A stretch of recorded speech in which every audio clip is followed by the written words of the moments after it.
High বন্ধুরা, আবার নিয়ে যদি ম্যাট্রিক্স। তো এই ধরনের অঙ্ক ক্লাস 8-এর স্কলারশিপ যারা পরীক্ষা দিচ্ছে, এমনি স্কুলে যারা পরীক্ষা দেয় তাদের জন্য ইম্পর্টেন্ট খুবই। তো এটাকে সহজে কীভাবে পড়বো দেখো, এই জায়গাগুলো 2 থাকলে বা -2 থাকলে সহজে কিভাবে করা যায়। দেখো এক্স লসাগু করলাম, তাহলে এক্স গুণ করলে এক্স স্কোয়ার প্লাস 1, এখানে হচ্ছে 2, তাহলে কত হচ্ছে x square plus 1 equal to 2x। তাহলে এক্স স্কোয়ার এই 2xটাকে এরপরে নিয়েছিল কত -2x প্লাস 1 ইকুয়াল টু 0।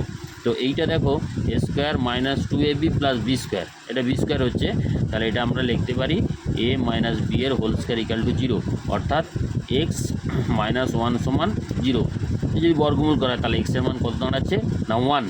দেখো এবার এখানে আমি কি করব না 1 to the power 7 plus 1 to the power 7, তাহলে 1 প্লাস 1, তাহলে অ্যান্সার দাঁড়াচ্ছে কত, সিম্পল।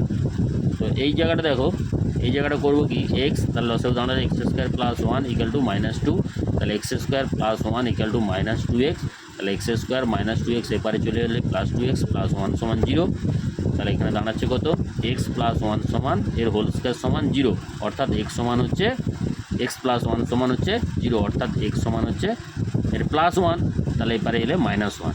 এইবার এখানে দেখো 2024 জোড় বা বিজোড় যদি থাকে, তো আমি জোড়ের ক্ষেত্রে বোঝাচ্ছি, এখানে 2024 আছে, তো আমি সালটাই লিখেছি বোঝানোর জন্য।